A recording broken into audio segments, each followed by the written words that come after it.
Meenakshi ji.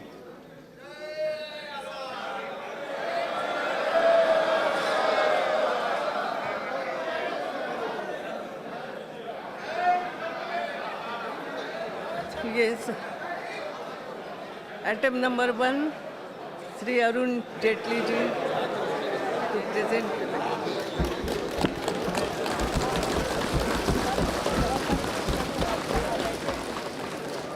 Madam Speaker, I rise to present the budget of the Union for the year 2015-16. I present this budget in an economic environment which is far more positive than in the recent past. When other countries are facing serious challenges, India is about to take off on a faster growth trajectory once again. The International Monetary Fund has downgraded its earlier forecast of the global economic growth by 0.3%, and the World Trade Organization has revised its forecast of the world trade growth from 5.3 to 4%. Forecasts for India, however, have either been upgraded or remained the same without downgrades. Madam Speaker, we have also embraced the states as equal partners in the process of economic growth.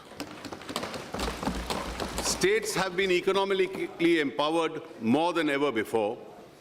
It is my belief that every rupee of public expenditure, whether undertaken by the center or the states, will contribute to the betterment of the people's life through job creation, poverty elimination, and economic growth.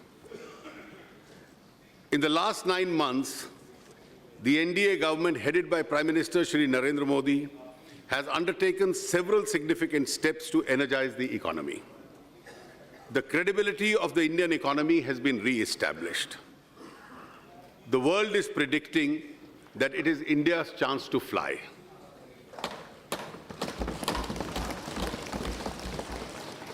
कुछ तो फूल खिलाए हमने और कुछ फूल खिलाने हैं।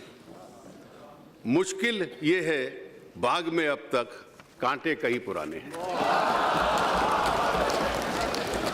Though the union budget is essentially a statement of account of public finances, it has historically become significant opportunity to indicate the direction and pace of India's economic policy. My proposals, therefore, lay down the roadmap for accelerating growth, enhancing investment, and passing on the benefit of growth process to the common man, woman, youth, and child, those whose quality of life needs to be improved. This is the path we will doggedly and relentlessly pursue. As the Prime Minister has often said, we are a round-the-clock, round-the-year government.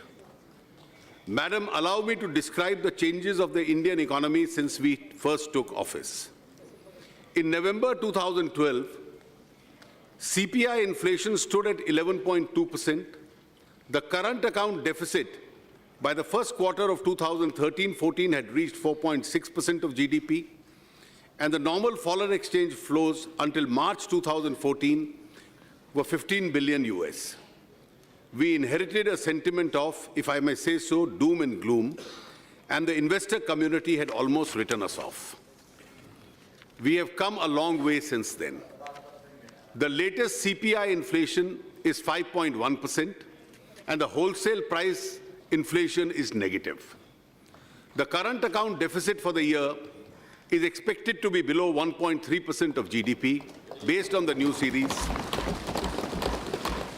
The real GDP growth is expected to accelerate to 7.4%, making India the fastest growing large economy in the world. Foreign inflows since April 2014 have been about 55 billion US, so that our foreign exchange reserves have increased to a record of 340 billion. The rupee has become stronger by 6.4% against a broad basket of currencies, and ours is the second best performing stock market amongst the major economies.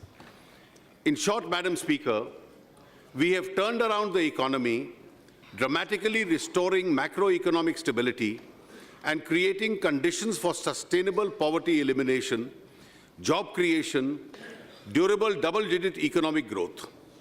Domestic and international investors are seeing us with renewed interest and hope. While being mindful of the challenges, Madam Speaker, this gives us reason to feel optimistic. With all humility at my command, I submit that this opportunity has arisen because we have created it. The people of India have voted resoundingly for quick change, faster growth, highest levels of transparency. They wanted the scam, scandal, corruption Raj to end. They wanted a government in which they can trust. We have lived up to that trust. Our actions have not only been confined to the core or the macroeconomic areas alone.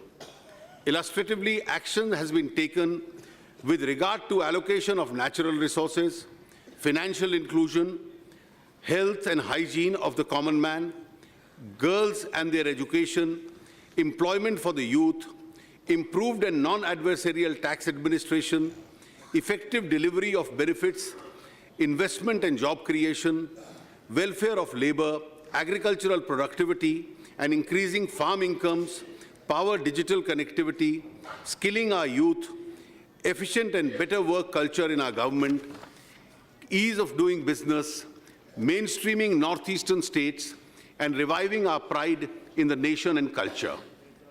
I am giving the details in an annexure to this speech.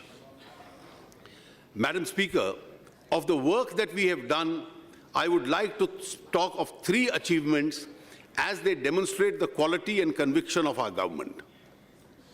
One is the success of the Jan Dhan Yojana. Financial inclusion has been talked about for decades now. Who would have thought that in a short span of 100 days, over 12.5 crore families could have been brought into the financial mainstream? The other is coal auctions. Earlier, the states only got benefit of royalty. Now, by transparent auction process that we are carrying out, the coal-bearing states will be getting several lakhs of crores of rupees, which they can use for the creation of long-awaited community assets and the welfare of their people. The third is Swachh Bharat, which we have been able to transform into a movement to regenerate India. I can speak of, for example, the 50 lakh toilets already constructed in 14-15, and I can assure the members of this august House that we will indeed attain the target of building 6 crore toilets. But, Madam, Swachh Bharat is not a program of hygiene and cleanliness, but at a deeper level, a program of preventive health care and building awareness.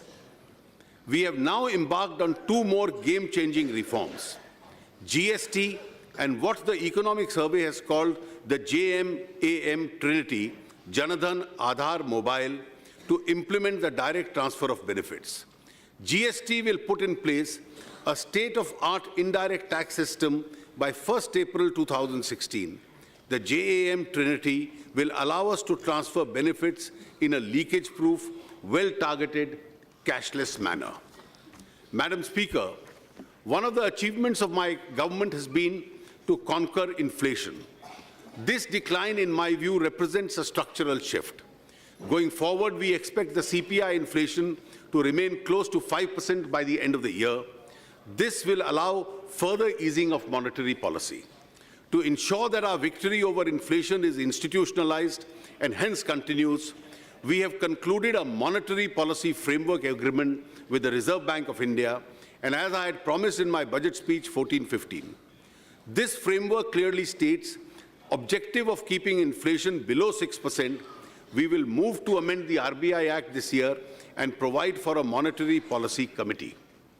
The Central Statistics Office has recently released a new series of GDP, which involves a number of changes relative to the old series. Based on the new series, estimated GDP for 14-15 is 7.4%. Growth in 2015-16 is expected to be between 8 and 8.5%. Aiming for a double-digit rate seems feasible very soon. I will now come to the task ahead of us. In respect of social and economic indicators for decades, now we have worked in terms of percentages and numbers of beneficiaries covered. It is quite obvious that incremental change is not going to take us anywhere. We have to think in terms of a quantum jump. The year 2022 will be the Amrit Mahotsav, the 75th year of India's independence. The vision of what the Prime Minister has called Team India, led by the states and guided by the central government, should include a roof for each family in India. The call given for housing for all by 2022 would require Team India to complete 2 crore houses in urban areas and 4 crore houses in rural India. Each house in the country should have basic facilities of a 24-hour power supply, clean drinking water, a toilet, and be connected to a road. At least one member of each family should have access to means of livelihood and employment or economic opportunity to improve his or her lot.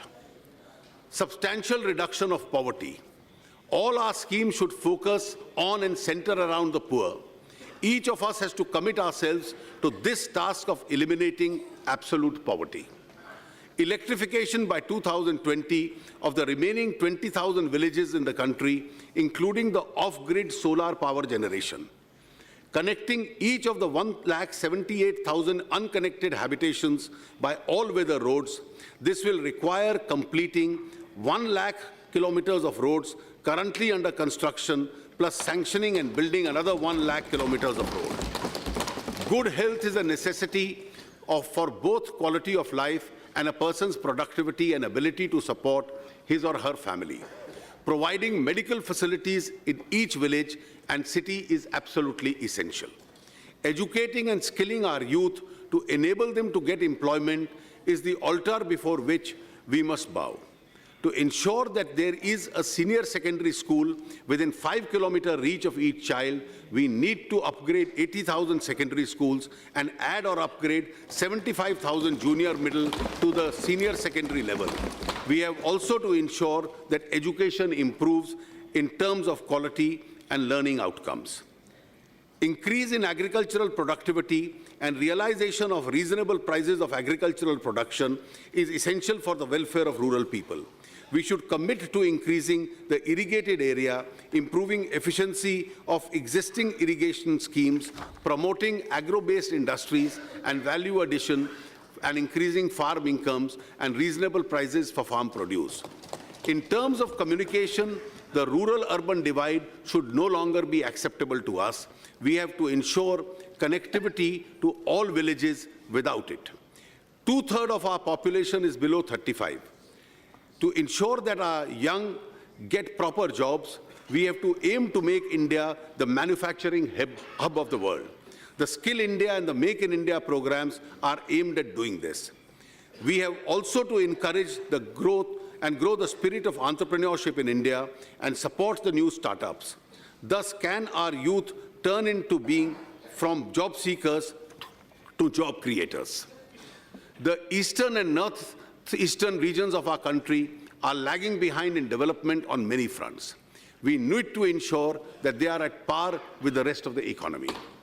By the time the 75th year of India's independence, Amrit Mahotsav of our independence is reached, we have to achieve all the above so that India can become a prosperous country and a responsible global power. This will be our true and meaningful tribute to our freedom fighters. As I have said earlier, Madam Speaker, I am also mindful of the 5 challenges I have to reckon with. Firstly, agricultural incomes are under stress. Our second challenge is increasing investment in infrastructure. With private investment in infrastructure via public-private partnership model still weak, public investment needs to step in to catalyze investment. Our third challenge is that manufacturing has declined from 18% to 17% of GDP, and as per the new GDP data, the manufacturing exports have remained stagnant at about 10% of the GDP. The Make in India program is aimed at making this challenge, thus of creating jobs. Fourth, we have to be mindful of the need for fiscal discipline in spite of rising demands of public investment. In keeping with the true spirit of cooperative federalism, we have devolved a 42% share of the divisible pool of taxes to the states. As members of this august House, are aware this is an unprecedented increase which would empower the states with more resources. The devolution of the states would be to the order of 5.24 lakh crores in 15-16 as against a devolution of 3.38 lakh crores as per the revised estimates of 14-15. Another 3.04 lakh crores would be transferred by way of grants, plans and transfers. Thus, the total transfer to the states will be about 62% of the total receipts of the country. अगर केंद्र और राज्यों का tax revenue जोड़ लिया जाए तो अब 62% राज्यों के पास होगा, 38% केंद्र के पास होगा. In spite of the consequential reduced fiscal space for the center, the government has decided to continue to supporting important national priorities such as agriculture, education, health, Manrega, rural infrastructure, including roads program targeted for the poor and underprivileged, which will be all continued by us. With the fiscal space not just reduced but squeezed, I have to meet the fifth challenge of maintaining the fiscal discipline. Economic growth this year at 11.5% is lower in nominal terms by about 2% due to lower inflation. Consequently, tax buoyancy was also significantly lower. Despite this, Madam, I have kept my word and will meet the challenging fiscal target of 4.1% of the GDP, which we had inherited. Madam Speaker, I need to overcome these challenges to reduce and eliminate poverty. I want to underscore that my government still remains firm on achieving the medium-term target of 3% of the GDP. This is the fiscal target. But the journey has to take into account the need for increasing public investment. The total additional public investment over and above the RE is planned at rupees 1.25 lakh crores, of which rupees 70,000 crore would be the capital expenditure from the budgetary outlays. We have to take into account the drastically reduced fiscal space, uncertainties in the implementation of the GST will create, and the likely burden of the report of the 7th Pay Commission. Rushing into or insisting on a preset timetable for fiscal consolidation pro-cyclically would, in my opinion, not be pro-growth. With economy improving, the pressure for accelerated fiscal consolidation too has decreased. In these circumstances, I will complete the journey to a fiscal deficit of 3% in 3 years rather than 2 years as envisaged previously. Thus, the next 3 years, my targets are 3.9% for 15-16, 3.5% for 16-17, and 3% for 17-18. The additional fiscal space will go towards funding infrastructure investment. I will be moving amendments accordingly in the Finance Bill to the FRBM Act. Madam Speaker, I want to round up the discussion on fiscal roadmap in an optimistic tone. While there is a compositional shift, the aggregate envelope for job creation, poverty elimination, and building infrastructure is not disturbed.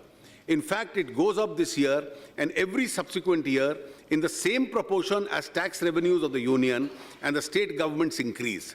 From this national perspective of public finances, not only is the path of fiscal consolidation on track, aggregate annual capital expenditure of the government as a whole can be expected to rise significantly by more than 0.5% of the GDP. Yes, अब आप अगर बैठ के भी ये करना चाहे तो you can. Thank you, Madam. Yeah. As I need it, I'll certainly request you, Madam. Okay. Thank you. Aapka dhanyavad. Madam Speaker, it may be noted that the budget reflects considerable scaling up of the disinvestment figures. This will include both disinvestment in loss-making units and some strategic disinvestments. Madam Speaker, this government is committed in its resolve as Indians to regain our preeminence as just and compassionate society. Well-intentioned schemes introduced in the past have often been ill-targeted, riddled with leakages, and delivered with inefficiency. The same is true of subsidies. Subsidies are needed for the poor and those less well off.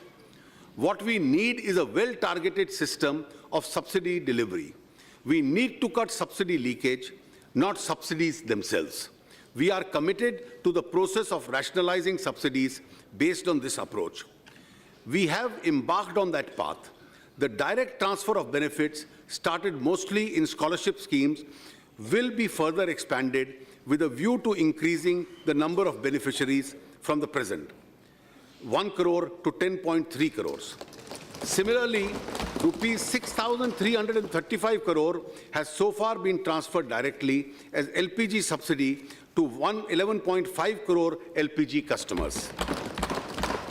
I am sure these persons who are better off, such as the top tax bracket, and those who are generally concerned with the poor and the welfare of the poor, such as members of this House, will give up their LPG subsidy voluntarily. I'll continue. Yes, yes, you can. Our commitment to farmers runs deep.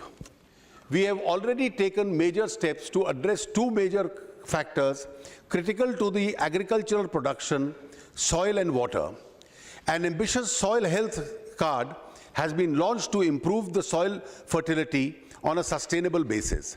In order to improve soil health, I propose to support Agricultural Ministry's organic farm scheme, Paramparagagat Krishi Vikas Yojana. The Pradhan Mantri Gram Sinchai Yojana is aimed at irrigating the field of every farmer and improving the water usage efficiency to provide per drop more crop. I am allocating rupees 5,300 crores to support micro-irrigation watershed programs and Pradhan Mantri Krishi Sinchai Yojana. I urge the states to chip in substantially in this vital sector. To support agriculture sector with the help of effective and hassle-free agricultural credit, with special focus on small and marginal farmers, I propose to allocate rupees 25,000 crores in 15-16 to the corpus of Rural Infrastructure Development Fund set up by NABARD, 15,000 crores for Long-Term Rural Credit Fund, 45,000 crore for Short-Term Cooperative Rural Credit Refinance Fund, and 15,000 crores for Short-Term RRB Refinance Fund. Farm credit underpins the efforts of our hard-working farmers. I have therefore set up an ambitious target of rupees 8.5 lakh crores of credit during the year 15-16, which I am sure the banks will surpass. Our government is committed to supporting employment through Manrega. We will ensure that no one who is poor is left without employment. We will focus on improving the quality and effectiveness of activities under Manrega. I have made an initial allocation of rupees 34,699 crores for this program. While the farmer is no longer in the clutches of the local trader, his produce still does not command the best notional price. To increase incomes of farmers, it is felt that we create a national agricultural market which will have incidental benefit of moderating prices. I intend this year to work in the states in NITI for the creation of a unified national agricultural market. Madam Speaker, our government firmly believes that development has to generate inclusive growth. While large corporate and business entities have a role to play, this has to be complemented by informal sectors, enterprises which generate maximum employment. There are 5 crore 77 lakh small business units, mostly individual proprietorships, which run small manufacturing, trading and business service businesses. 62% of these are owned by SC, STs and OBCs. These bottom of the pyramid hard-working entrepreneurs find it difficult, if not impossible, to access formal systems of credit. I therefore propose to create a micro units development refinance agency, Mudra Bank, with a corpus of 20,000 crores and credit guarantee corpus of 3,000 crores. the Mudra Bank will refinance microfinance institutions through a Pradhan Mantri Mudra Yojana. In lending, priority will be given to SC/ST enterprises. These measures will greatly increase the confidence of our young, educated or skilled workers who would now be able to become the first generation entrepreneurs. Existing small businesses too will be able to expand their activities. Just as we are banking the unbanked, we are also funding the unfunded. A significant part of the working capital requirement of the MSME arises due to long receivables in the realization cycle. We are in the process of establishing an electronic trade receivable discounting system, financing of trade receivables of MSMEs from corporates to other buyers through multiple financiers. This should improve the liquidity in the MSME sector significantly. Bankruptcy law reform that bring about a legal certainty and speed has been identified as a key priority for improving the ease of doing business. SICA and BIFR have failed to achieve these objectives. We will bring a comprehensive bankruptcy code in the year 2015-16 that will meet global standards and provide for judicial capacity. The government is committed to increase access of the people to formal financial system. In this context, the government proposes to utilize the vast postal network with nearly 1,54,000 points of presence spread across villages of the country. I hope the Postal Department will make its proposed payments bank venture successful so that it contributes to the Pradhan Mantri Jan Dhan Yojana. सारे post offices इससे banking काम के अंदर involve कर लिए जाएंगे. To bring about parity in regulation of non-banking financial companies with other financial institutions in matters relating to recovery, it is proposed that NBFCs registered with RBI having a size of rupees 500 crores and above will be considered as financial institution in terms of the Sarfasi Act. A large portion of India's population is without insurance of any kind, health, accident or life. Worryingly, our young population ages, it also is going to be pensionless. Encouraged by the success of the Pradhan Mantri Jan Dhan Yojana, I propose to work towards creating a universal social security system for all Indians, especially the poor and unprivileged. The soon to be launched Pradhan Mantri Suraksha Bima Yojana will cover accident death risk of rupees 2 lakhs for a premium of just rupees 12 per year.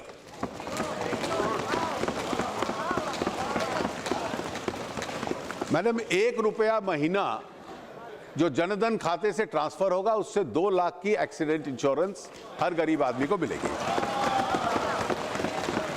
Similarly, we will also launch the Atal Pension Yojana, which will provide a defined pension depending on the contribution and its period.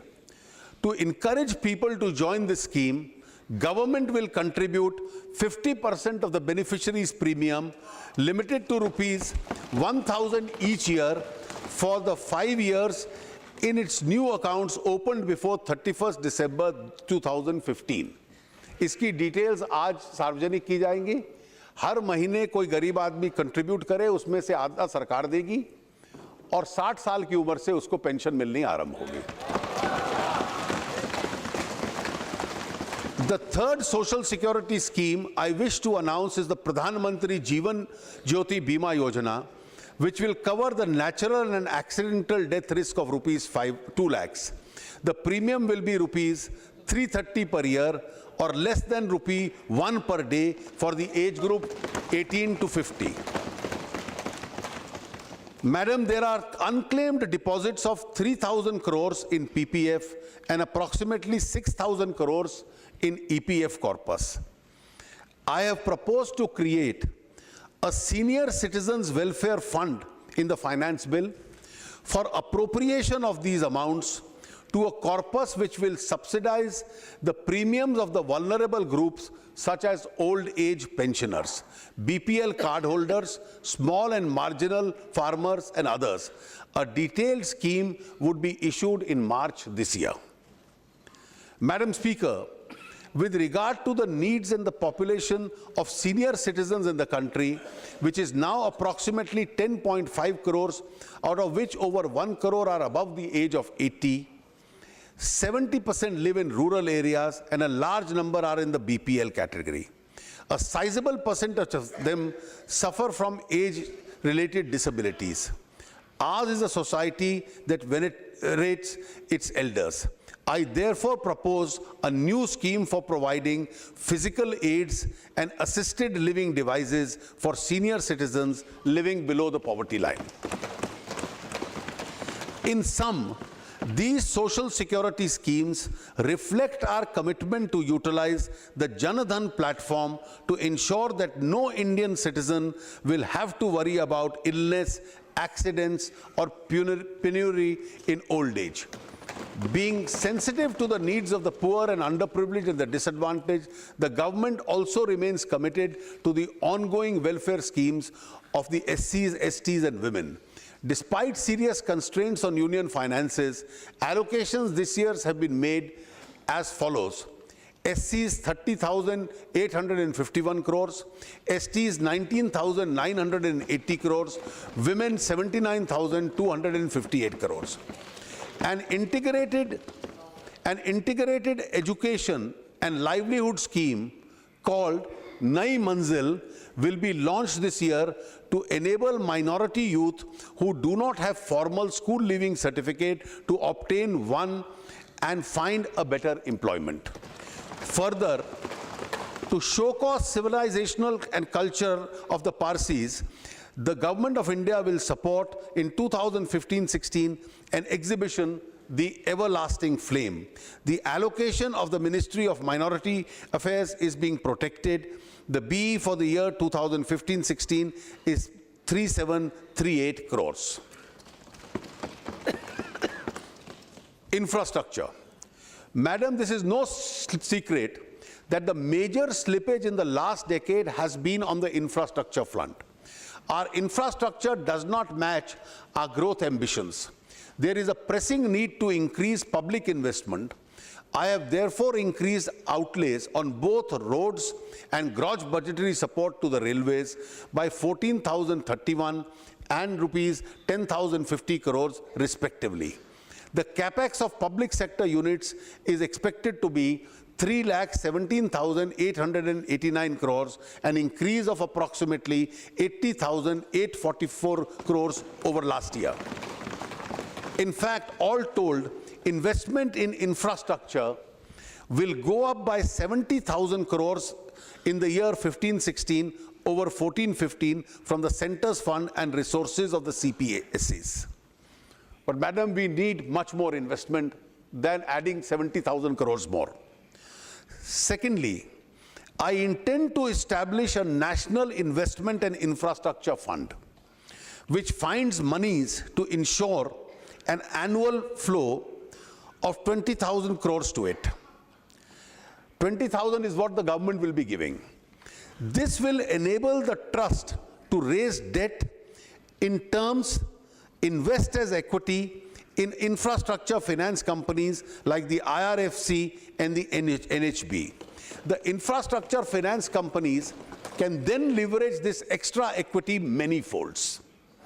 Thirdly, I also intend to permit tax-free infrastructure bonds for projects in rail, road, and irrigation. Fourthly, PPP model of infrastructure development has to be revisited and revitalized. The major issue involved in rebalancing of risk in infrastructure projects, the sovereign will have to bear a major part of the risk without, of course, absorbing it entirely. Fifth, I intend to establish in NITI an Atal Innovation Mission AIM will be an innovation promotion platform involving academics, entrepreneurs, researchers, and draw upon national and international experiences to foster a culture of innovation, R&D and scientific research. The platform will also provide a network of world-class hubs and grand challenges for India. The initial sum of rupees 150 crore will be earmarked for this purpose. India has a well-regarded world-class IT industry with revenues of US 150 billion, over 100 billion exports, employing nearly 40 lakh people directly. We are now seeing a growing interest in startups, experimenting in cutting-edge technologies, creating value out of ideas, initiatives, and converting them into scalable enterprises and businesses is at the core of our strategy for engaging our youth for inclusive and sustainable growth of the country. Concerns such as more liberal system of raising global capital, incubation facilities in our centers of excellence, funding for seed capital, and growth of the ease of doing business need to be addressed to create 1 lakh jobs and hundreds of billions of dollars in value. With this objective, the government is establishing a mechanism known as Self-Employment and Talent Utilization, SETU, to be techno-financial incubation and facilitation program to support all aspects of startup businesses and other self-employment activities, particularly in the technology-driven areas. I am setting aside 1,000 crores initially for this purpose. As the success of the so-called minor ports has shown, that ports can be an attractive investment possibility for private sector. Ports in public sector need to both attract such investment as well as leverage the huge land resource lying unused with them. To enable us to do so, ports in public sector will be encouraged to corporatize and become companies under the Companies Act. Madam Speaker, investors spend a large amount of time and resources in getting multiple permissions required. We aim towards ease of doing business. I have myself launched an e-biz portal which integrates 14 regulatory permissions at one source. Good states are embracing and joining this platform. However, if we really want to create jobs, we have to make India an investment destination which permits the start of business in accordance with publicly stated guidelines and criteria. आज permissions में ही सालों साल लग जाते हैं, project शुरू नहीं होते. I intend to appoint an expert committee for the purpose to examine the possibility and prepare a draft legislation where the need for multiple prior permissions can be replaced with a pre-existing regulatory mechanism. आपका regulatory mechanisms में guidelines होंगी, उसके मुताबिक काम शुरू कीजिए, prior permissions का ये substitute होगा. The government also proposes to set up 5 ultra mega power projects, each of 4,000 megawatts, and plug and play mode. All clearances and linkages will be in place before the project is awarded by a transparent auction system. This should unlock investment to the extent of rupees 1 lakh crore. The government would also consider similar plug-and-play projects in other infrastructure projects such as roads, ports, rails, airports, etc. I am happy to announce that the second unit of the Kudanakalam nuclear power station will be commissioned in the year 15-16. Madam Speaker, I hope to garner some additional resources during the year for tax buoyancy. If I am successful, then over and above what I have provided in the budget allocation, I will enhance the allocation to Manrega by 5,000 crores. Madam Saab, Khadke Saab बहुत प्रसन्न होंगे. This will make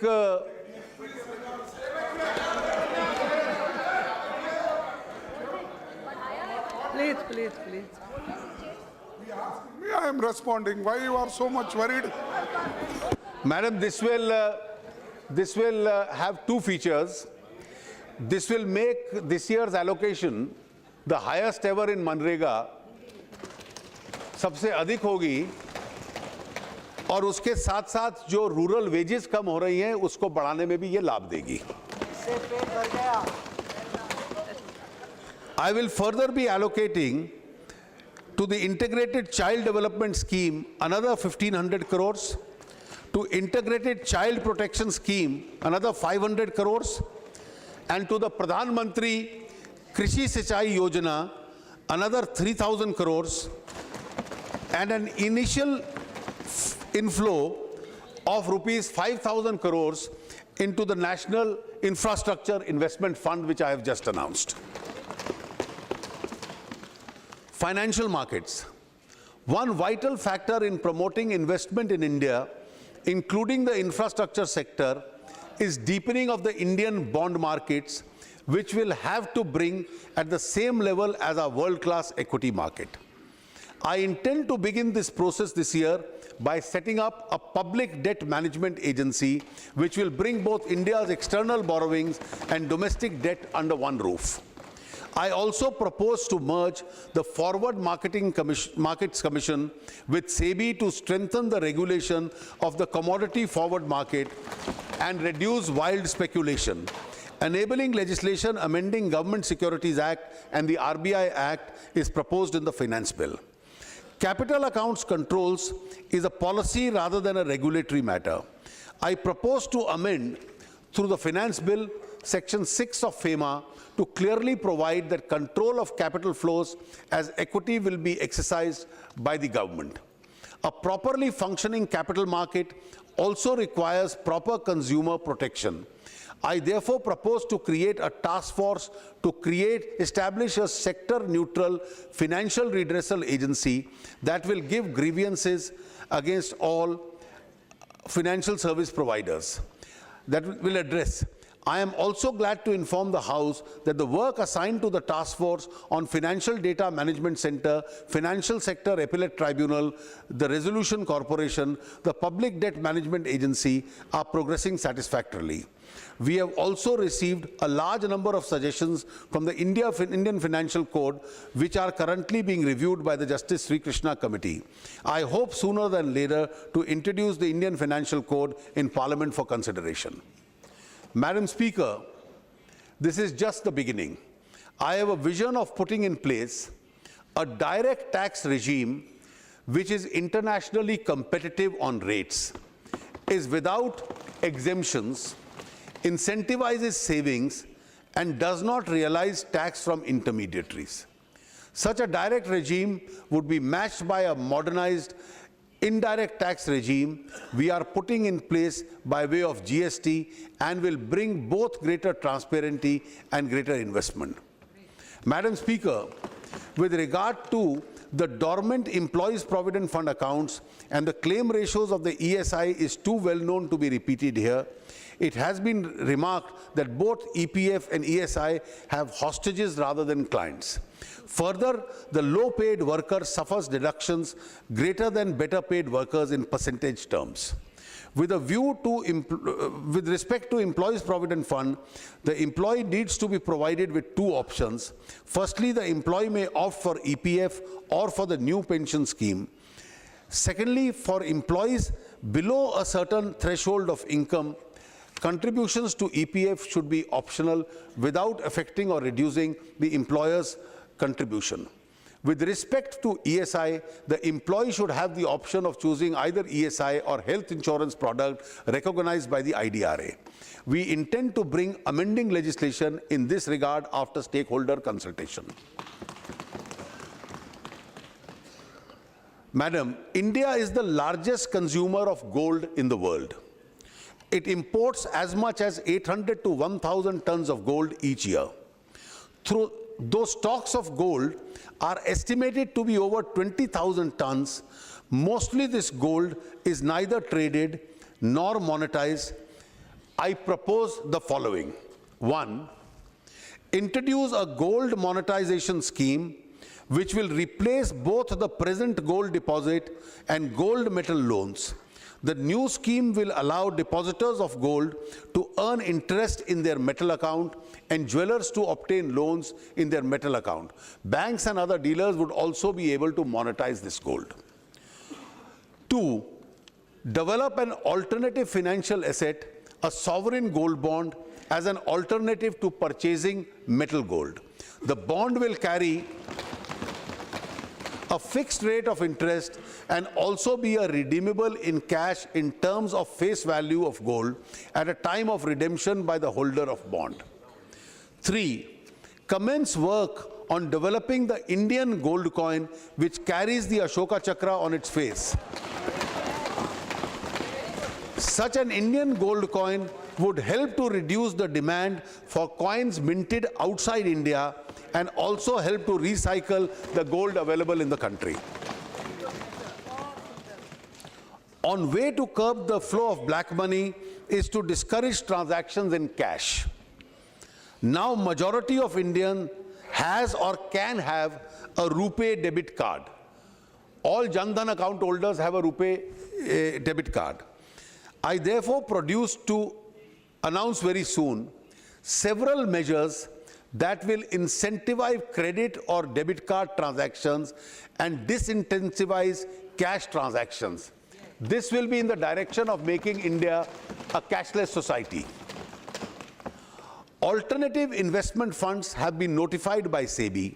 Such alternative investment funds provide another vehicle for facilitating domestic investments. Keeping in view the need to increase investment from all sources, I propose to allow foreign investment in alternative investment funds. To simplify further the procedures of Indian companies to attract foreign investment, I propose to do away with the distinction between different types of foreign investments, especially between foreign portfolio investment and foreign direct investment, and replace them with composite caps. The sectors which are already on a 100% automatic route would not be affected.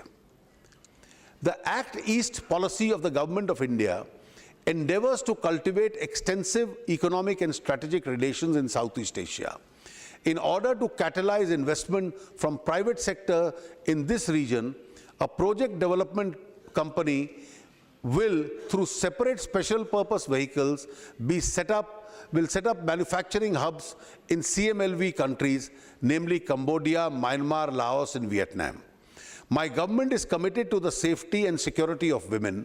In order to support the programs of women security, advocacy and awareness, I have decided to provide another 1,000 crores to the Nirbhaya Fund.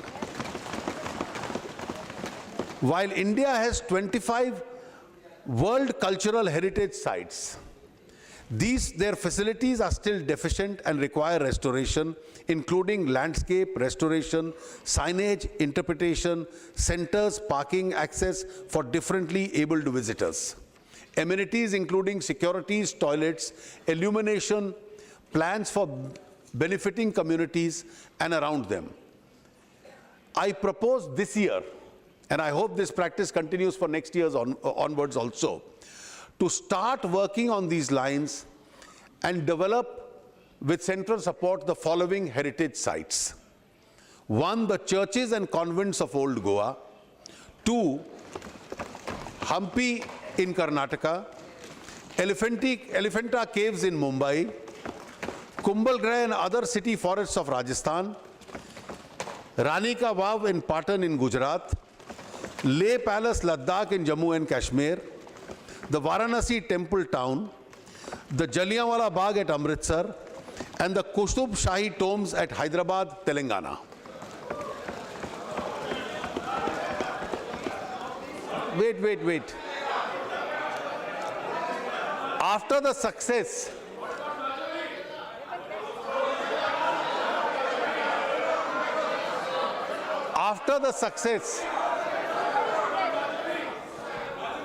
Yes.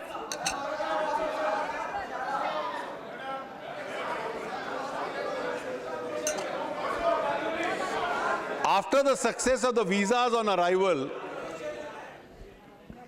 issued to travelers of 43 countries, 43 countries,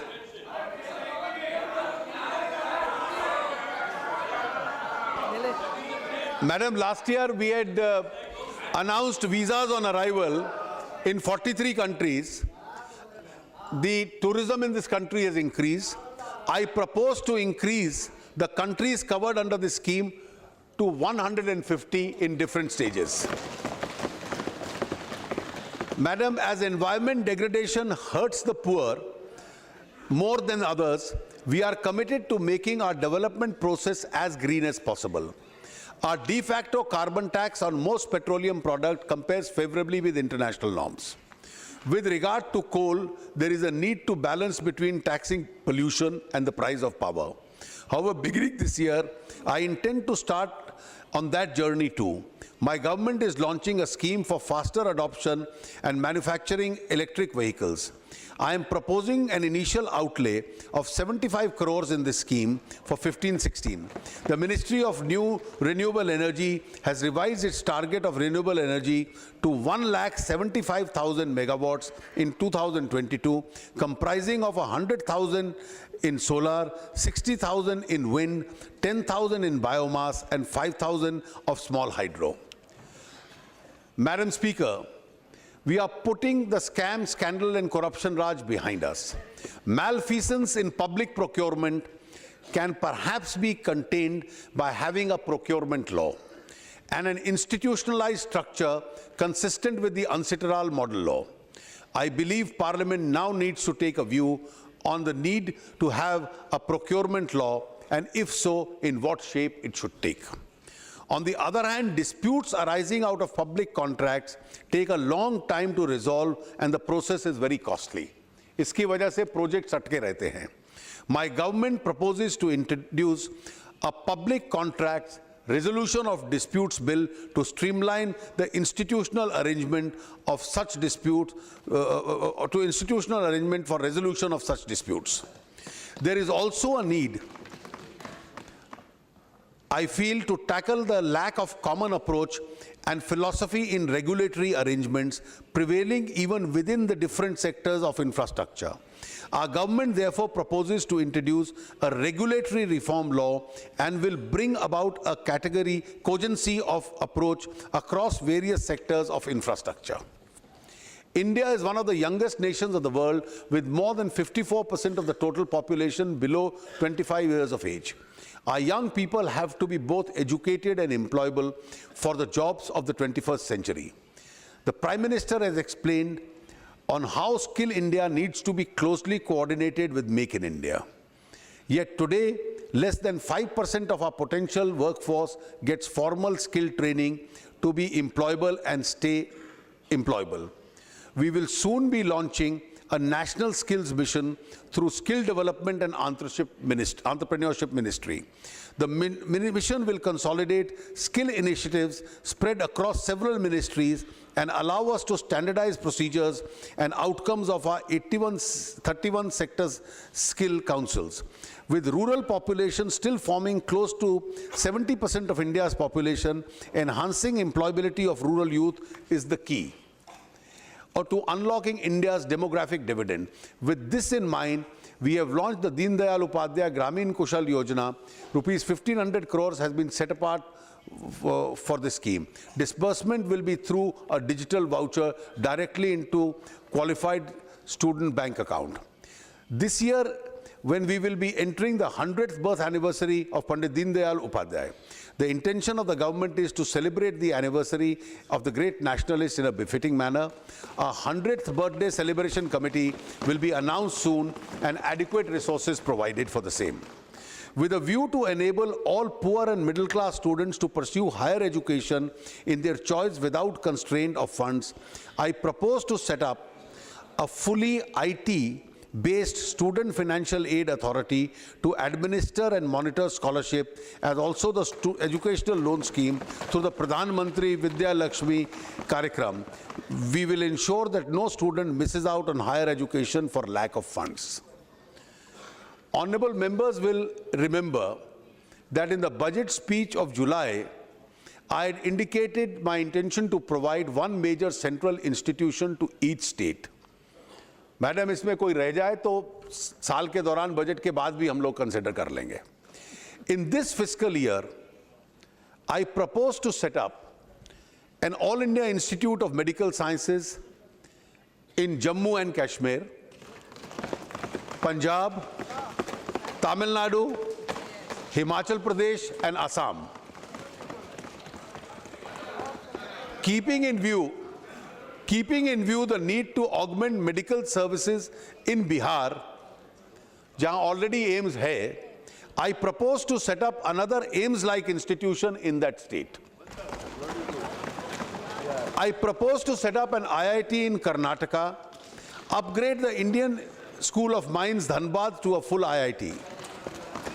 I propose to set up a postgraduate institute of horticulture research in Amritsar.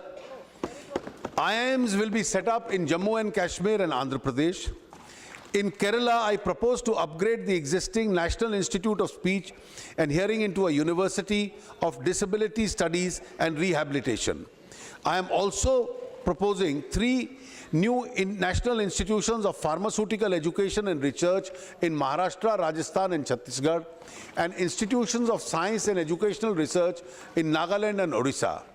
I am also proposing for Northeast to set up a center for film production, animation and gaming in Arunachal Pradesh, and an apprentice training institute for women in Haryana and Uttarakhand. In order to improve the governance of public sector banks, the government intends to announce an autonomous bank board bureau.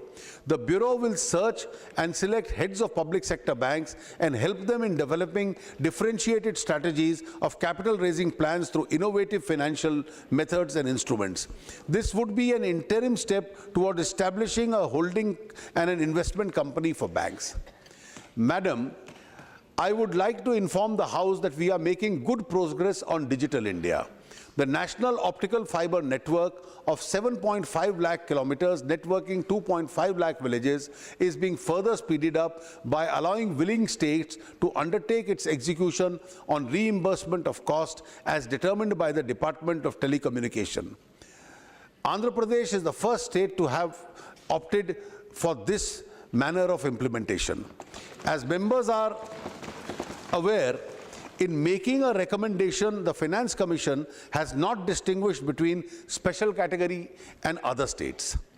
Moreover, both Bihar and West Bengal are going to be amongst the biggest beneficiaries of the recommendations of the Finance Commission. Yet, eastern states have to be given an opportunity to grow faster. This is what the Prime Minister reiterated even yesterday, that East needs an extra boost. I therefore propose to give similar special assistance to Bihar and West Bengal as has been provided in the case by the Government of India, as has been provided in the case of Andhra Pradesh.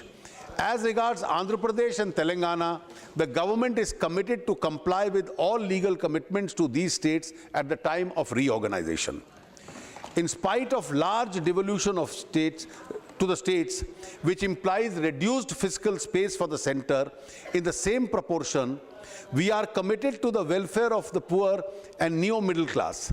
Keeping this in mind, adequate provision is being made for schemes for the poor and disadvantaged. Illustratively, I have allocated 68,968 crores to the educational sector, including midday meals, 33,152 to the health sector, 79,526 crores to the rural development activities, including Manrega, 22,407 for housing and urban development, 10,351 for women and child development, 4,173 for water resources and Nemami Gange. The significant sums will be spent by the states on these programs will be ensure that the quantum of leap in expenditure in these areas. I urge the states to utilize their enhanced resources effectively in these areas. Madam Speaker, I am delighted to report a good progress of DMIC corridor on the Ahmedabad-Dhurera investment region in Gujarat and the Sehendra Bidkin Industrial Park near Aurangabad. In Maharashtra, are now in a position to start work on basic infrastructure. In the current year, I have earmarked an initial sum of rupees 1,200 crores. However, the pace of expenditure picks up. I will provide additional funds. Defense of each square inch of our motherland comes before anything else. So far as we have been dependent on imports with attendant unwelcome spin-offs, our government has already permitted FDI in defense so that Indian-controlled entities also become manufacturers of defense equipment, not only for us, but for export. We are thus pursuing the Make in India policy to achieve greater self-sufficiency in the area of defense equipment, including aircraft. Members of this august House would have noted that we have been both transparent and quick in making defense equipment related purchase decisions. This year, keeping our defense forces ready for any eventuality. This year, I have provided adequately for the needs of the armed forces. As against the expenditure of the current year at 2,22,370 crores, the budget allocation for 15-16 is 2,46,727 crores. While India produces some of the finest minds, including international finance, they have very few avenues in India to fully exhibit and exploit their strength to the country's advantage. GIFT in Gujarat was envisaged as an international financial center that would actually become as good an international center as Singapore or Dubai, which incidentally are largely manned by Indians. The proposal has languished for years. I am glad to announce that the first phase of GIFT will now become a reality. Appropriate regulations will be issued in the month of March.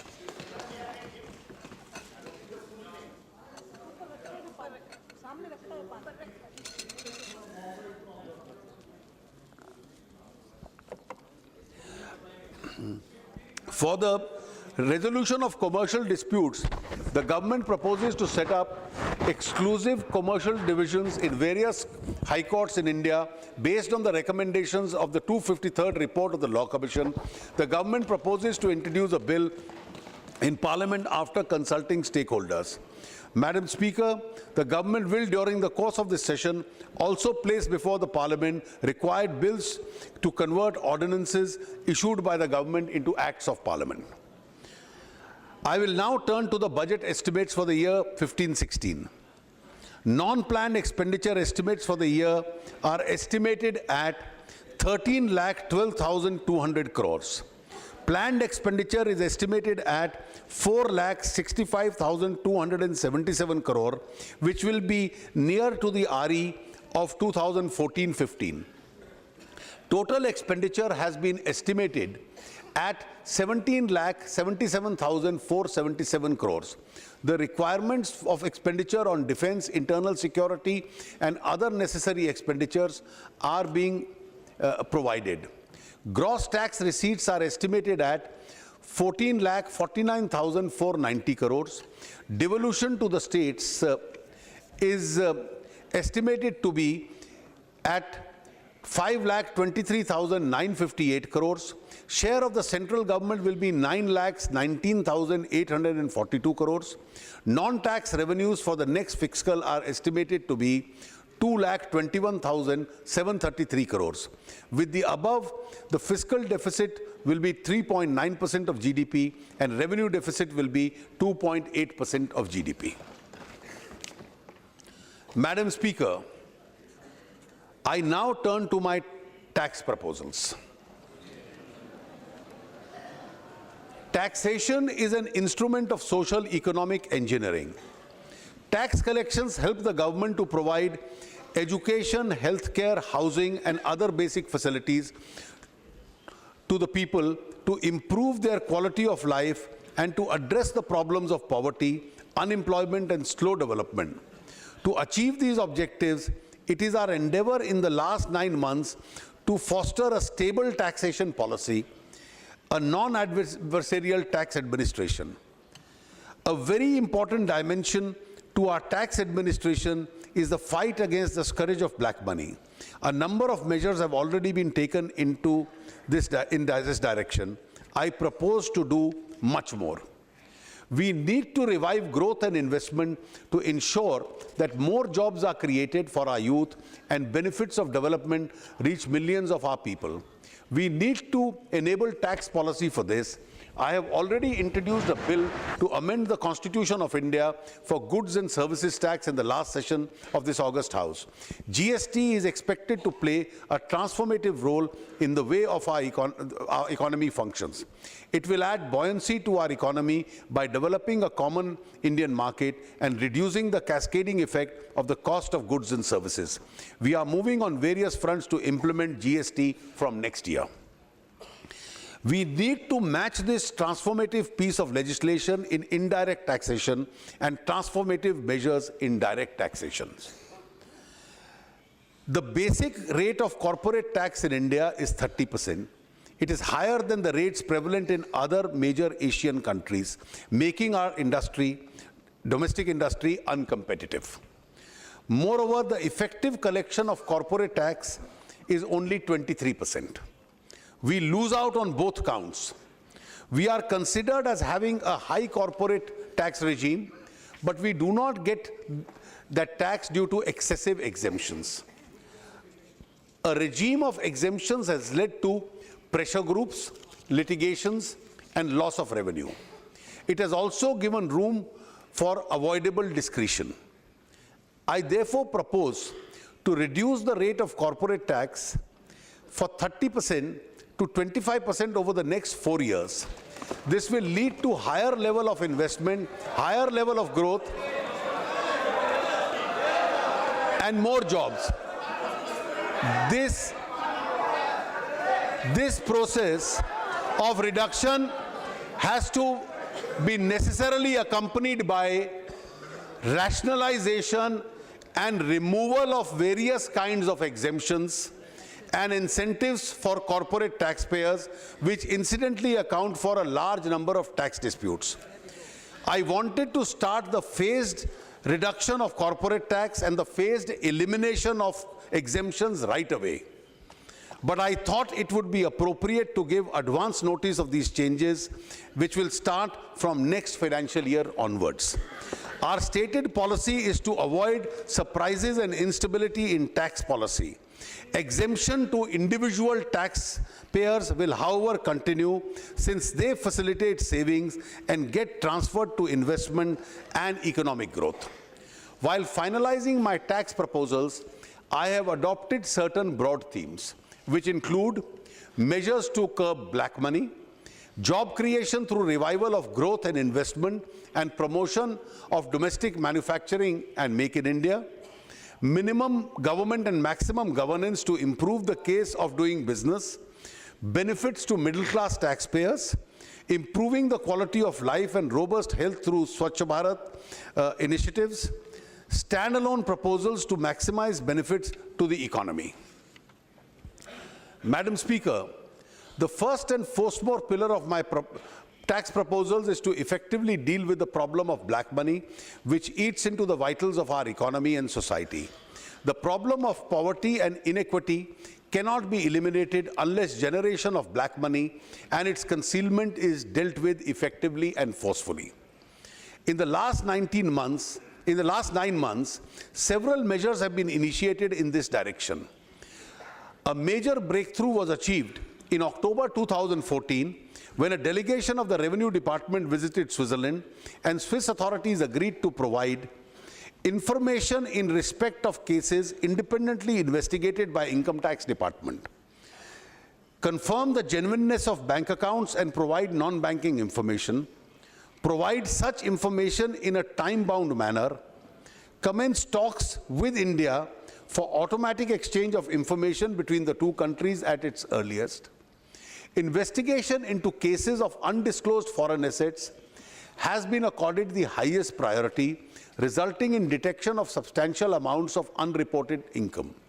For strengthening collection of information from various sources domestically, a new structure is being put in place, which includes electronic filing of statements by reporting entities. This will ensure seamless integration of data and more effective enforcement. Tracking down black money and bringing wealth back to wealth which legitimately belongs to this country is our abiding commitment. Recognizing the limitations under existing legislation, we have taken a considered decision to enact a comprehensive new law on black money to deal with monies which are stashed abroad. To this intent, I propose to introduce the bill in the current session of Parliament. With your permission, Madam Speaker, I would like to give some highlights and key features of the proposed bill.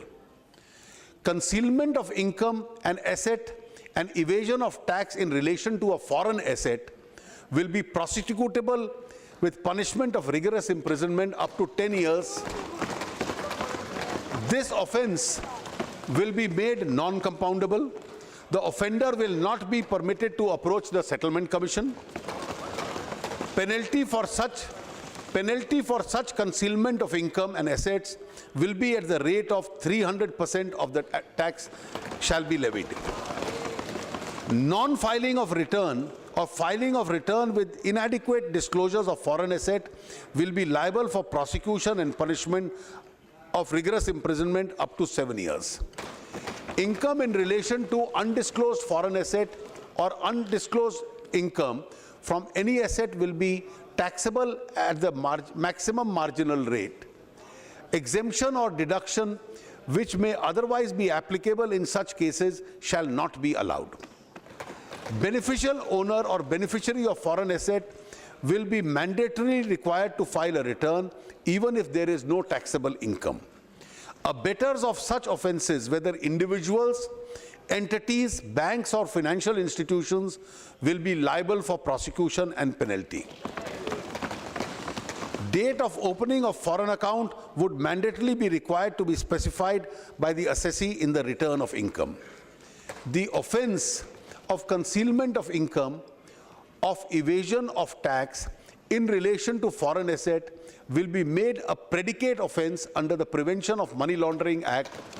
This provision would enable enforcement agencies to attach and confiscate unaccounted assets held abroad and launch prosecution against persons indulging in laundering of black money. The definition of proceeds of crime under PMLA is being amended to enable attachment and confiscation of equivalent asset in India where the asset located abroad cannot be forfeited. The Foreign Exchange Management Act is being amended to the effect that if any foreign exchange, foreign security or immovable property situated outside India is held in contravention of the provisions of the Act, then action can be taken for seizure and eventual confiscation of assets of equivalent value in India. These contraventions are also being made liable for levy of penalty and prosecution with a punishment of imprisonment up to 5 years. With regard to curbing domestic black money, a new and more comprehensive bill, Benami Transaction Prohibition Bill, will be introduced in the current session of Parliament. The law will enable the confiscation of Benami property and provide for prosecution, thus blocking a major avenue for generation and holding of black money in the form of Benami property, especially in real estate. A few other measures are being proposed in the budget for curbing of black money. The finance bill includes a proposal to amend the Income Tax Act to prohibit acceptance of an amount of advance of rupees 20,000 or more in cash for purchase of immovable property. Quoting of the PAN number is being made mandatory for purchase of any sale exceeding a value of rupees 1 lakh.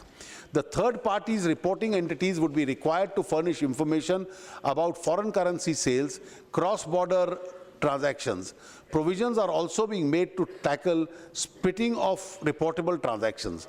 To improve enforcement, CBDT and CBEC will leverage technology and have access to information in each other's database. Madam Speaker, the second pillar of my taxation proposal this year is job creation through revival of growth and investment and promotion of domestic manufacturing and Make in India. I propose to undertake a series of steps in this direction to attract capital both domestic and foreign. Tax pass-through is proposed to be allowed in Category 1 and Category 2. alternative investment funds so that tax can be levied on the investors in these funds and not on the fund per se. This will step up the ability of these funds to mobilize higher resources and make higher investments in small and medium enterprises, infrastructure and social projects, and provide the much required private equity to the new venture of startups. A step was taken in the last budget to encourage the real estate investment trust and the infrastructure investment trust by providing partial pass-through to them. These collective investment vehicles have an important role to revive construction activity. A large quantum of funds are unlocked in various completed projects which need to be released to facilities, new infrastructure projects to take off. I therefore propose to rationalize the capital gains regime for the sponsors existing at the time of listing of the units of REITs and InvITs subject to the payment of security transaction tax. The rental income from REITs from their own assets will have a pass-through facility. The present taxation structure has an inbuilt incentive for fund managers to operate from offshore locations. To encourage such offshore fund managers to relocate back to India, I propose to modify the permanent establishment norms to the effect that mere presence of a fund manager in India would not constitute a permanent establishment of the offshore fund, resulting in adverse tax consequences. Implementation of general anti-avoidance rule has been a matter of public debate. The investment sentiment in the country has now turned positive, and we need to accelerate this momentum. There are also certain contentious issues relating to GAR which we need to resolve. It has therefore been decided to defer the applicability of GAR by 2 years.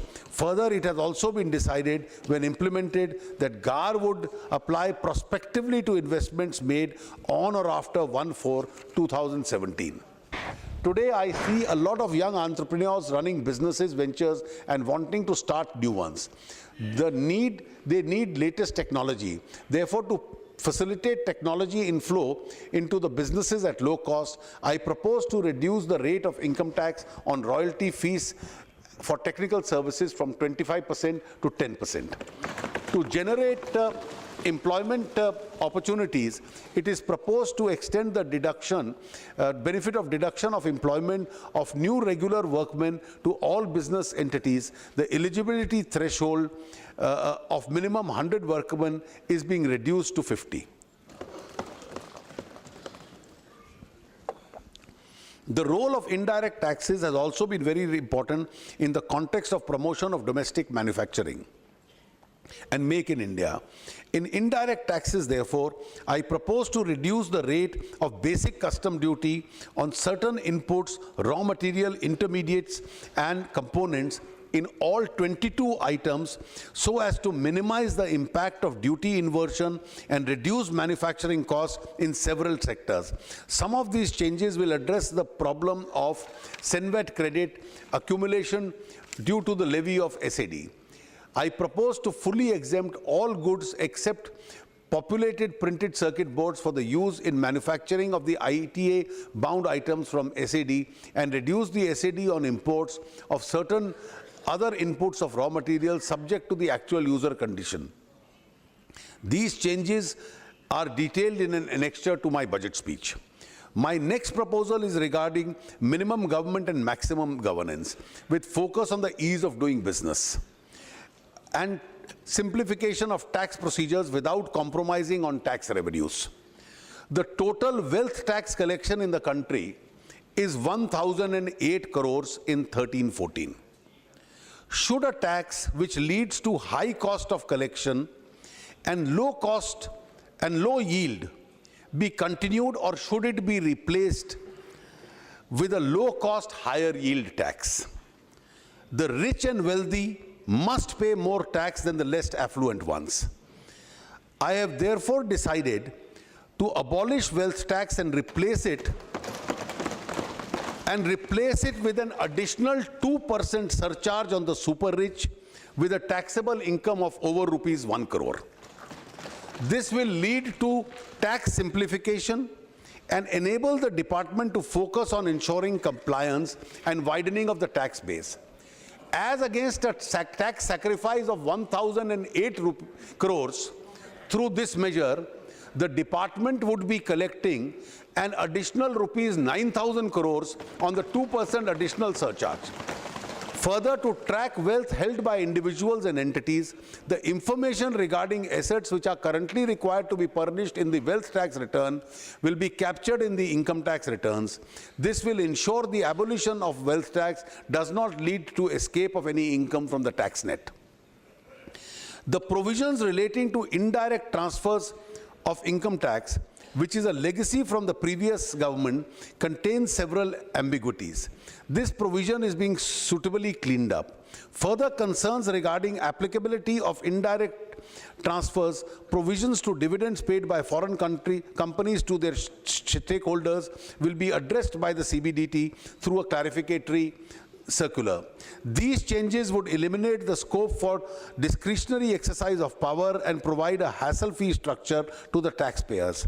I reiterate what I have said in the last budget, that ordinarily retrospective tax provisions adversely impact on stability and predictability of the taxation regime, and resort to such provisions shall be avoided.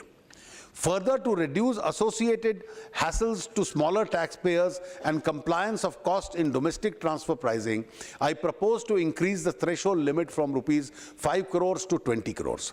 In order to rationalize the MAT provisions for FIIs, profits corresponding to their income from capital gains on transactions in securities which are liable to tax at a lower rate shall not be subject to MAT.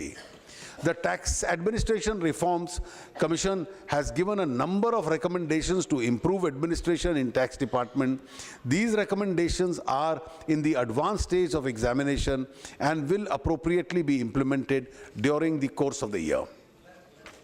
As a part of the GST, I had proposed to subsume educational cess and the secondary and higher educational cess in the central excise duty. In effect, the general rate of central excise duty of 12.36% including cess is now being rounded off to 12.5%. I propose to revise the specific rate of central excise duty in certain other commodities as detailed in the annexure. However, in the case of petrol and diesel, such specific rates are being revised only to the extent of subsuming the quantum of educational cess presently levied on them, keeping the total incidence of excise duties unchanged. The ad valorem rate of excise duties lower than 12% and those higher than 12%, with a few exceptions, are not being increased. Some changes are also being made to the excise levy on cigarettes and compounded levy scheme applicable to pan masala, gutka and certain other tobacco items. To give a boost to domestic leather footwear industry, the excise duty on footwear where leather uppers and having retail price of more than 1,000 per pair is being reduced to 6%. To further facilitate the ease of doing business, online excise and service tax registrations will be done in 2 working days. The assessees under the taxes will be allowed to issue digitally signed invoices and maintain electronic records. These measures will cut down a lot of paperwork, red tape, time limit for taking SENVAT credit into inputs input services are being increased from 6% to 1 year as a measure of business facilitation. Introduction of GST is clearly awaited by trade and industry. To facilitate smooth transition of levy of tax on services by both center and states, it is proposed to increase the present rate of service tax plus education test from 12.36 to a consolidated rate of 14%. Madam Speaker, cleanliness of households and cleanliness environment are very important social causes. The 4th pillar of my taxation proposal this year therefore relates to initiatives for the Swachh Bharat Abhiyan. In my direct tax proposals, I have proposed a 100% deduction for contributions other than by way of CSR contributions to the Swachh Bharat Kosh. A similar tax treatment is also being proposed for the Clean Ganga Fund. In indirect taxes, I propose to increase the clean energy cess from 100 to 200 rupees 200 per metric ton of coal to finance the clean environment initiatives. Excise duty on sacks of bags of polymer of ethylene other than those for industrial use is being increased from 12 to 15%. It is proposed to have an enabling provision to levy Swachh Bharat cess at a rate of 2% or less on all services if the need arises. This cess will be effective from a date to be notified. Resources generated from this cess will be used for financing and promoting initiatives towards Swachh Bharat. It is also proposed to exempt services of common affluent treatment plant from service tax. The concessions from customs and excise duty currently available on specified parts of manufacturing of electrical operated vehicles and hybrid vehicles are being extended for one more year up to 31/3/16. Madam, the fifth pillar of my taxation proposal this year is extension of benefits to the middle class taxpayers. These proposals in this regard are the following.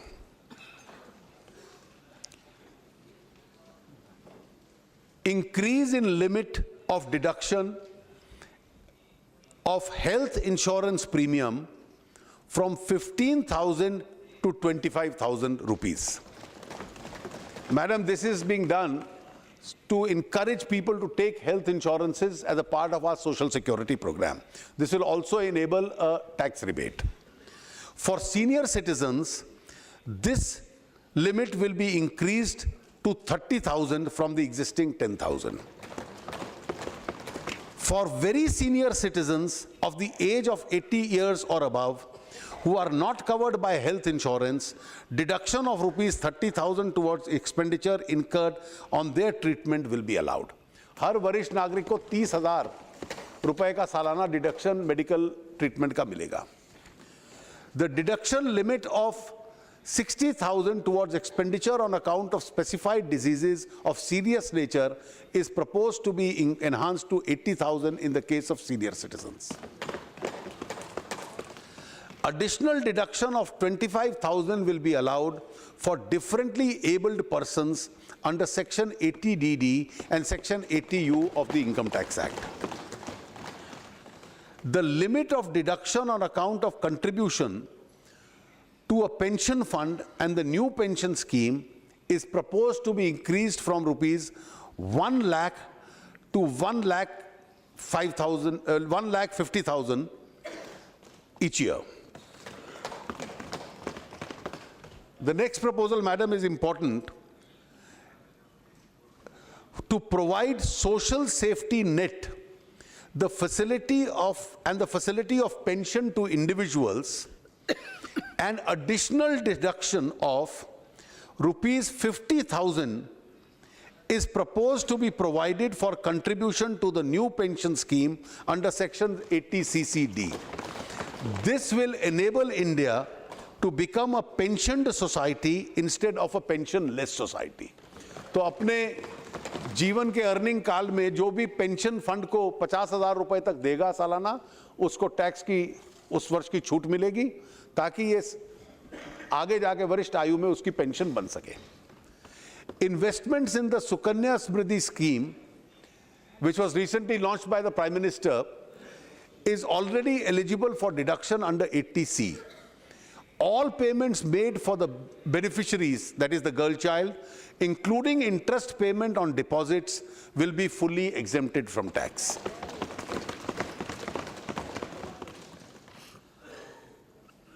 Transport allowance, which is allowed to all taxpayers and is currently at rupees 800 per month. Transport allowance exemption is being increased from rupees 800 to rupees 1,600 per month. For the benefit of senior citizens, service tax exemption will be provided on the Varisht Bima Yojana. Madam Speaker, I am giving these concessions to individual taxpayers despite inadequate fiscal space, after taking into account the tax concessions given to the middle class payers in my last budget and in the present one, including the earlier concessions. An individual taxpayer can now get a benefit up to rupees 4,44,200 as detailed in the annexure. As and when my fiscal capacity improves, individual taxpayers will have a lot to look forward to. Madam Speaker, there are several standalone proposals relating to taxation. These include conversion of existing excise duty on petrol and diesel to the extent of rupees 4 per litre to road cess to fund investment in roads and other infrastructure. ये जो कल विषय उठे यहाँ पर कि दुनिया में तेल की कीमत में कमी हुई है, जो उपभोक्ता को भी दिया है, उसमें से कुछ लाभ हाईवे कंस्ट्रक्शंस के लिए और रेलवेज के लिए भी उसका प्रयोग होगा. An additional sum of rupees 40,000 will be made available through this measure to these sectors. In service tax, exemption is being extended to certain pre-cold storage services in relation to fruits and vegetables so as to incentivize value addition in the crucial sector. The negative list under the service tax is being slightly pruned and certain other exemptions are being withdrawn to widen the tax base. Yoga is India's well-acknowledged gift to the world. It is proposed to include yoga within the ambit of charitable purposes of Section 215 of the Income Tax Act. Further, to mitigate problems faced by many genuine charitable organizations, it is proposed to modify ceiling on receipts from activities in the nature of trade, commerce, business to 20% of the total receipts from existing ceiling of 25 lakhs. A national database on the non-profit organization is being developed. Enactment of the direct tax code has been under discussion for quite some time. Most of the provisions of the direct tax code have been included in the Income Tax Act. Amongst the very few aspects of the DTC which were left out, we had addressed some issues in the present budget. Further, jurisprudence on income tax is well evolved. Considering these aspects, there is no great merit in going ahead with the direct tax code as it exists today. Madam, the detailed direct and indirect proposals are given in the annexure to the budget speech and the other budget documents which are being laid on the table of the House. My direct tax proposals would lead to a loss of revenue of rupees 8,315 crore, whereas my proposals in indirect will yield rupees 23,383 crores. The net impact of my all tax proposals would be a revenue gain of 15,068. To conclude, Madam, it is no secret that expectations from this budget have been high. People who urge us to undertake big bang reforms also say that the Indian economy is a supergiant which moves slowly but surely. Even our worst critics would admit that we have moved rapidly. In this speech, I have clearly outlined not only what we are going to do immediately, but also a roadmap for the future. I think I can genuinely stake for our government a claim of intellectual honesty. We have been consistent in what we have said and what we are doing. We are committed, Madam Speaker, to achieving what we have been voted to power for: change, growth, jobs, and genuine effective upliftment of the poor and underprivileged. Our commitment to the Daridra Narayan is steadfast, and is our commitment to constitutional principles of equality and justice for all without concern of caste, creed and religion.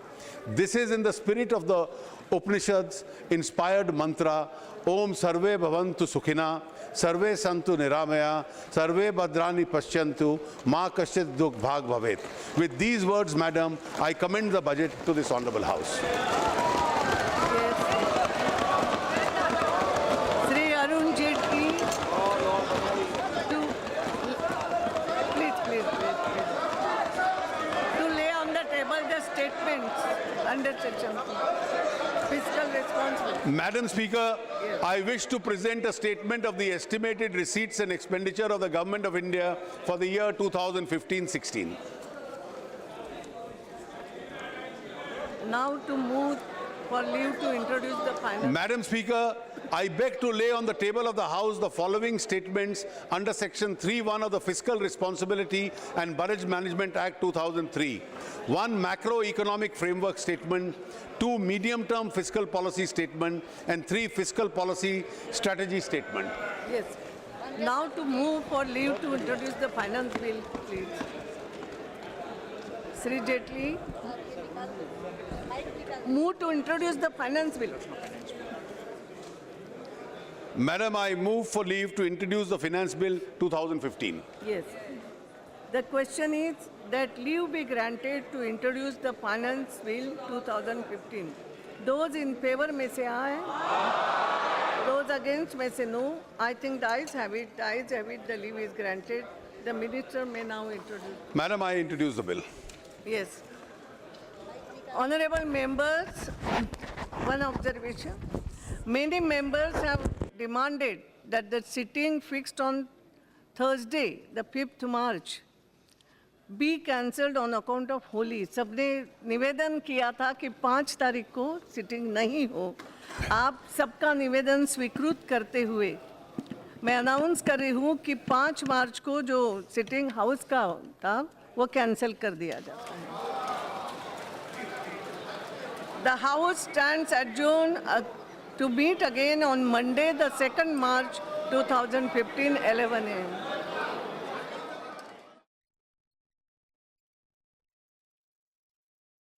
एक खुशहाल और उपयोगी जीवन के लिए